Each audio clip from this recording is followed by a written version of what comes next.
casa, trama, eje. La que ustedes tienen en pantalla es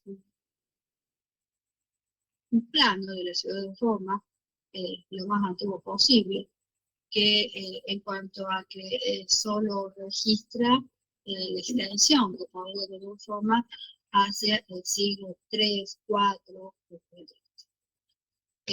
Roma está definida por la muralla, es decir, desde un principio un espacio que está dentro de la muralla y un espacio que está fuera de ella.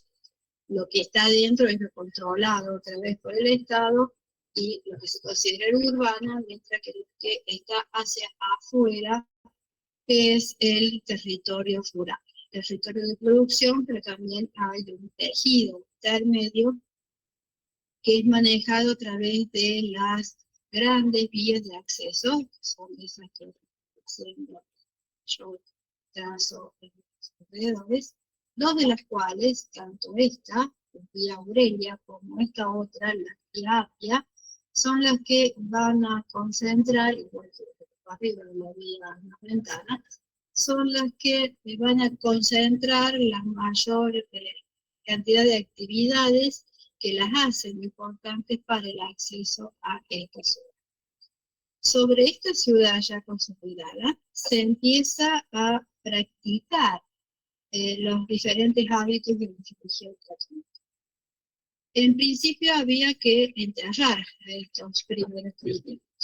Las maquitas que ustedes están viendo en el plano señalan las posiciones de los conjuntos de catacumbas. Los romanos acostumbraban o a incinerar a sus difuntos o a inhumarlos, es decir, enterrarlos en columbarios que se construían, de otros, bastante similares a las construcciones actuales nuestras, de ahí la hábitat columbario que se suele usar ahora, y la otra forma era en catacumba, es decir, con hipogeos, sistemas de enterramiento que iban bajo techo. Inicialmente se decía que era de minas, pero no son aprovechamientos de minas, sino que se construyen por destinos de cementerio. Como dijimos que estos patricios romanos fueron los que también adhirieron rápidamente a esta visión diferente de la vida que proponía el catolicismo, ellos fueron también los que cedieron sus tierras para construir los cementerios para sus hermanos herejes. De allí que en esos conjuntos se entierren tanto la familia propia del dueño como la del resto de los cristianos que componen esta organización. Por eso, las cruces que tienen marcadas corresponden en principio a estas catacumbas que, como ven, están fuera de la muralla romana. Lo segundo que va a aparecer ahora son los lugares de martirio, esos testamentos. Los lugares donde los principales referentes de estos primeros cristianos son martirizados, o son arrojados a las fieras, el circo máximo, el Coliseo, o también lo hacen en circos que están afuera de la ciudad, que en el caso de los Vaticano está bien el circo de Nerón, o son crucificados sobre estas vías de acceso a la ciudad. En esos lugares comienzan a levantarse algunos hitos en referencia a el culto a ese mártir que después rápidamente, en función del milagro que realice, se transforma en santo. Y después vamos a tener en cuenta que dentro de la misma ciudad, estos patricios que se van a convertir al cristianismo prestan sus viviendas para la celebración de la Eucaristía. Esta ceremonia mediante la cual los cristianos rememoraban la tradición de la bautización. Los romanos denominaban títulos a sus casas, es decir, el lugar que era de su propiedad y en la entrada tenía el nombre de a quien le pertenece. Cuando en estas casas se reunían un grupo que vivía cerca de ella, digamos como si fuera un barrio, se reunían en esta vivienda y como referencia solían tomar el nombre de esa casa. Por eso los títulos se van a convertir como en estas primeras parroquias, en estas primeras casas de la iglesia, son también llamadas domus eclesial, casas de la iglesia.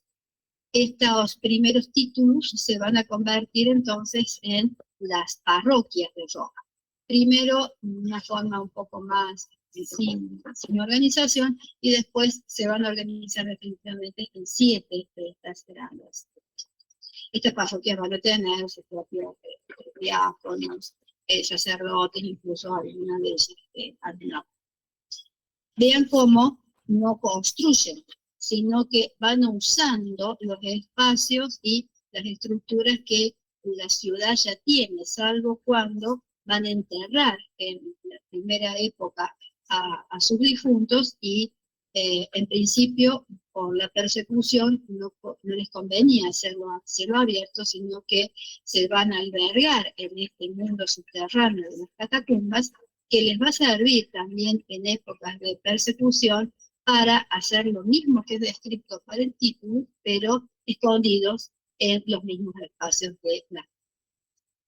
Y finalmente, en algunos de estos lugares, ya cuando Constantino haga de religión católica una religión oficial, el mismo emperador va a empezar a costear los primeros edificios religiosos, las basílicas.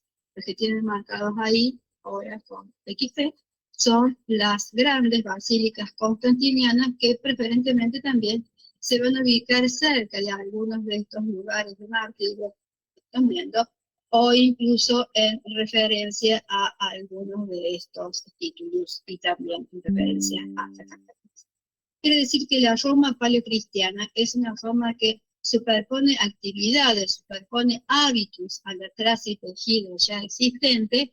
En este gráfico que ya es de la Edad Media, solamente dibujado qué cosa, la muralla, el río y las principales basílicas. Estas son todas basílicas cristianas, todas basílicas de la época de Constantino, mientras que por debajo se va a empezar a construir otra traza tramitejido que tiene que ver, está en relación con los enterramientos de estos primeros cristianos y también con los espacios de reunión de estas asambleas cristianas durante los 3 primeros siglos.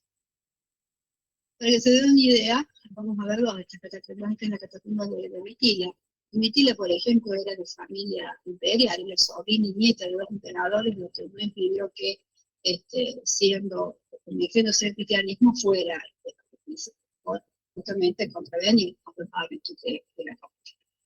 Si hacen un corte horizontal, acá están viendo una serie de niveles, 1, 2, 3, 4, 5, que acá tienen los diferentes planos, ¿sí?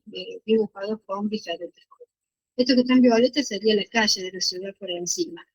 El ingreso a la basílica, pero esto se concluye después, y en realidad este primer nivel es el más antiguo, y a medida que vamos bajando los niveles son como más modernos, porque una vez saturada la primera línea, es decir, este nivel, empiezan a excavar cada vez más abajo, se transforma como un gran queso buchero.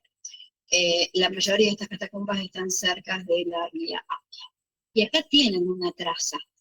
No tienen trama porque no hay una subdivisión en manzanas, pero sí tienen un tejido porque, como van viendo, a estas trazas se les empiezan a advertir unas desviaciones de ese sector principal, de esa línea principal, en donde se van a ir acomodando los locus que tienen los nichos.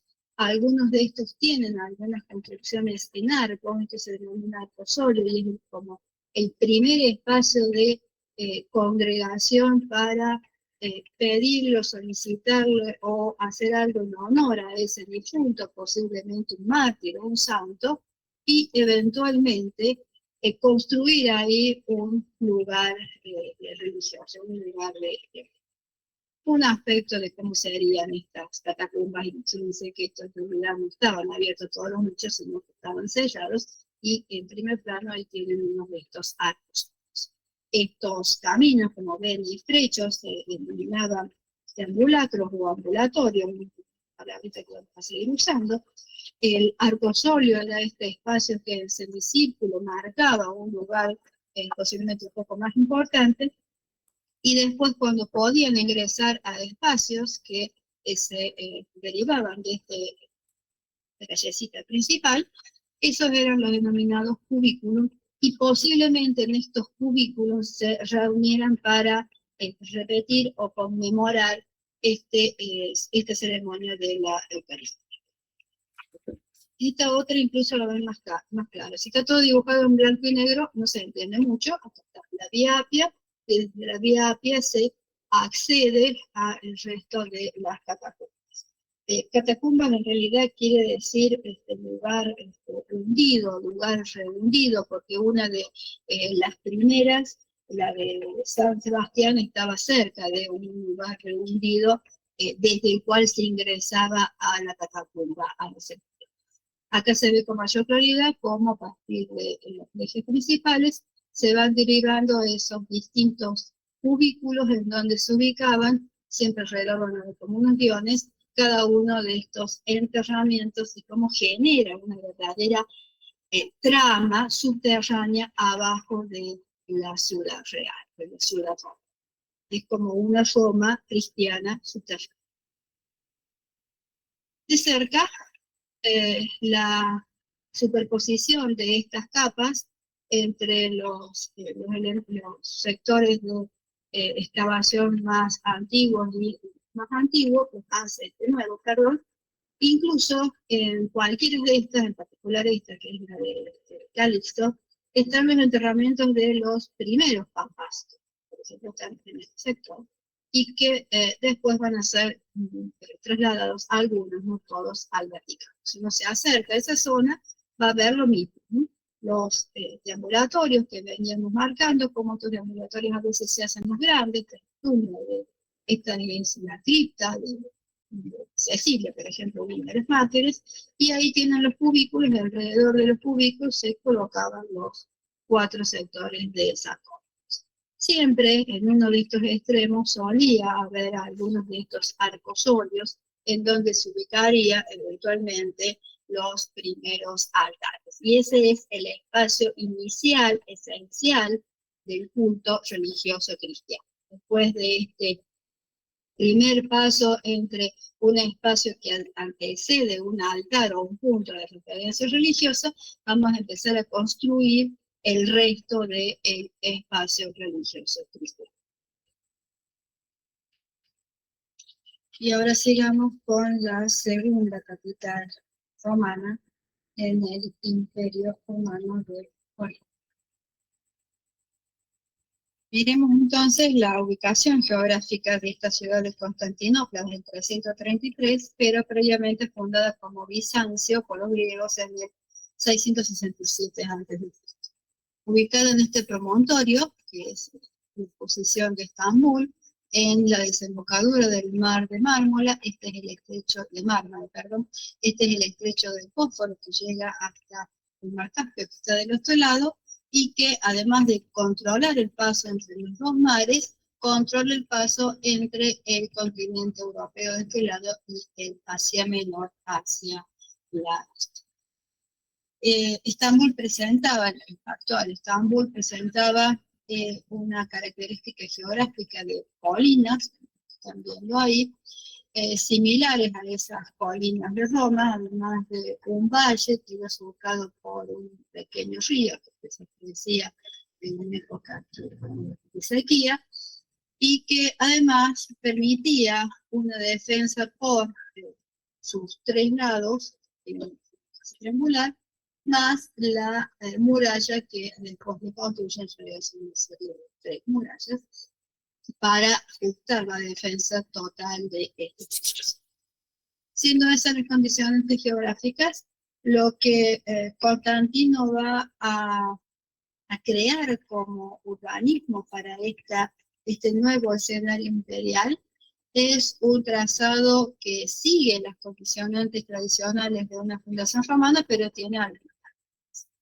Por ejemplo, esta es la ubicación de la Acrópolis, es decir, el punto tradicional de un asentamiento griego, a cuyos pies el mismo emperador que conquistó y arrasó la ciudad griega va a fundar una ciudad, un asentamiento romano pequeño, pero lo primero que le va a construir va a ser justamente el Hippo. Y la segunda línea de murallas que es. Sobre esa, Justiniano va a empezar a trazar su capital. Capital que se define a partir de una serie de foros, esencialmente. Este es el foro principal que vamos a ver dentro del palacio. El foro de Constantino, que es un foro circular, que es considerado el centro de la ciudad. Otro foro cuadrado, el Forum Boarium, otro foro más otro foro que se ubica como. Y uniendo esa serie de foros, 7 de Constantinopla, una calle que probablemente sea la calle principal, es decir, lo que actuaría a modo de cumano, que es la calle del medio, la que va uniendo todos los para completar una forma como de I latina acostada, puedo marcar esta otra que va uniendo los foros en este otro sentido, y tenemos la estructura principal de la traza de la ciudad. También sabemos que hay una serie de murallas a partir de la que recién, la segunda de Constantino es esta, y la última, la de Teodosio, que termina de construir el borde, de hacer material todo el borde de la ciudad, que es la más importante de todas, porque incluso es una muralla que tenemos acá. Lo otro que nos interesa a nosotros es el resto de este trazado. El trazado se va conformando como si fuera una espina de pez en torno a estas calles principales y se va como acomodando. Entonces, a medida que avanzamos, este sistema de calles viales parece tener como esta disposición. Después deberíamos ver una unidad urbana que, como están viendo en la maqueta que tengo acá abajo, va a ser parecida a los sistemas de trama con casas de patio que estudiamos en Roma, y por lo tanto su tejido va a ser similar. Dentro de este conjunto van a recordar la situación de colinas que tenían por acá, y estas diferencias de nivel también van a ser necesarios algunos acueductos internos como ese que está construido con ese. Para poder soportar los sucesivos asedios que tuvo la ciudad, además de esta serie de murallas, Constantinopla tenía una serie de cisternas internas que le permitían soportar largos asedios. Estas cisternas después se multiplicaron a lo largo del tiempo. Esos fueron los recursos que le permitieron entonces a la ciudad sobrevivir también a lo largo del siglo. Quedaría por ver, además de estos bordes que hemos revisado, sobre todo los hitos. Estos hitos que van a modificar ciertos hábitos dentro de la tradición romana. De este lado tienen armado como la base de lo que hubiera sido el palacio del emperador. Palacio que parte de esta ubicación previa del hipódromo, y a partir de un eje que podría ser porque es el acceso, se ubica el foro principal al lado de el punto religioso esencial del hito principal, que es la Basílica de Santa Sofía. La basílica que, fíjense el nombre, el emperador le dedica a la sabiduría, no a un santo, no a Sofía como nombre de mujer, sino a la santa sabiduría. A partir de ese foro principal, que es el más grande de todos los foros, Constantino, por el lateral se va a ingresar a una serie de dependencias. Por acá hay una terma y por acá está el primer espacio de trabajo de los senadores, y lo que sigue es el palacio del emperador principal. Hay una serie de iglesias que ya corresponden a la nueva religión, como esta, por ejemplo, y como esta, más otras más que se van a construir por acá y por acá abajo. Y en el caso de la maqueta están viendo, este sería Santa Sofía y este es el espacio del palacio que describí recién. Y todo esto que ustedes ven cubiertos con bóvedas, tanto estos como estos, son los espacios de representación del emperador. Una serie de espacios cubiertos con bóvedas que van a estar revestidos con mosaicos de oro, que a su vez van a absorber los desniveles que tiene el terreno, porque eso cae directamente sobre el mar y sobre la muralla, que van a estar ya a escala de esa idea romana de poder. Por lo tanto, ven un sistema que va uniendo otra vez una serie de edificios que dan idea del poder imperial. Este sector, sobre todo el palacio, es similar a lo que sería el centro de Roma, solo que el poder religioso ahora está sustituido por las iglesias cristianas. Una idea de cómo sería esta Roma nueva, esta nueva Roma, Constantinopla cercana al siglo IV. Ahí tienen el hipódromo que acabo de describir, todo el conjunto del palacio, el palacio tenía su propio puerto por acá, Santa Sofía, muy ligada a esta acrópolis que tengo por acá, esta parte más alta, acá hay otra iglesia más, y la sucesión de foros a partir de este, que es el principal, de este que es el principal, el de Constantino, el de Teodosio, etcétera, hasta ir juntando esa o armando esa I que decíamos recién que conformaba la calle del medio, esta que actúa a modo de humano, mientras que lo que actúa a modo de cardo todavía no ha sido identificado por los átomos. Fíjense, todo en el borde de la muralla. La muralla prácticamente es continua, incluso va resguardando las entradas hacia el mar de estos espacios que actúan a modo de puerto y se vincula con otra ciudad que tengo por frente, que es Pera, que actúa también como elemento de defensa para el ingreso por el río que tengo en ese lateral. Ahí ven el acueducto y las cisternas no se alcanzan a ver, algunas son dibujadas de esta forma, pero hay varias también que son subterráneas. El sector central de esta ciudad, que era el Gran Palacio. El Gran Palacio ya lo describimos en lo anterior, a partir de ese ingreso hacia este foro principal, el hipódromo por el lateral, el palacio en sí sería este que tendría una vinculación directa con el hipódromo para que el emperador pudiera asistir a los juegos, y a partir de ese espacio circular es posible encontrar después una disposición más o menos organizada por eje de estos espacios de representación y de estos otros espacios que corresponderían a la religión, más el resto de las dependencias administrativas que tenían.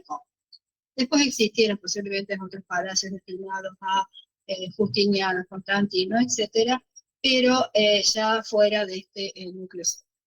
Lo que más va a caracterizar a esta arquitectura bizantina es este uso de cúpulas revestidas en mosaico en oro, y cómo justamente el uso de estos sistemas abovedados, que ya no son estáticos como en el caso de los romanos, sino que son mucho más dinámicos, va a acentuar más todavía esta idea de otra reconstrucción de Constantinopla, esta vez un poco más desde el aire, el hipódromo, la llegada de la calle esta del medio hacia el espacio central, hacia este espacio central que es el foro principal, Santa Sofía ahí, de Santa Sofía.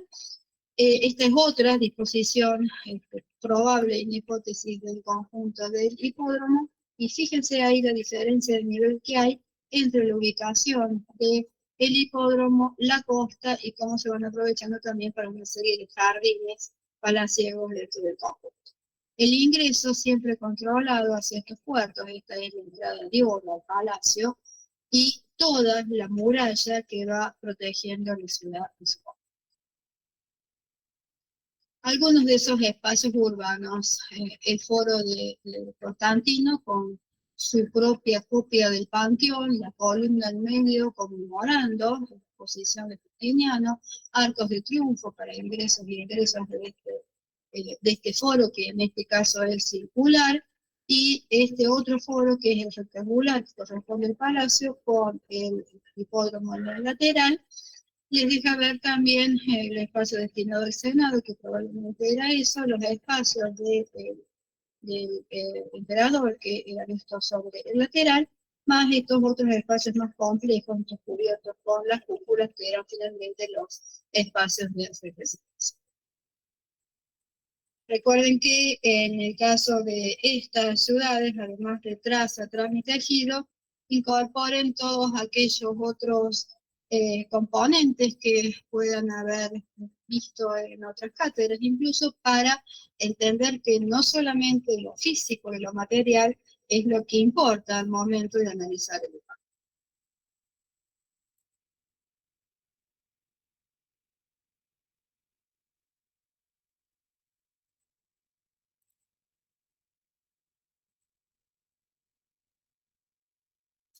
Chicos, ¿tienen alguna duda?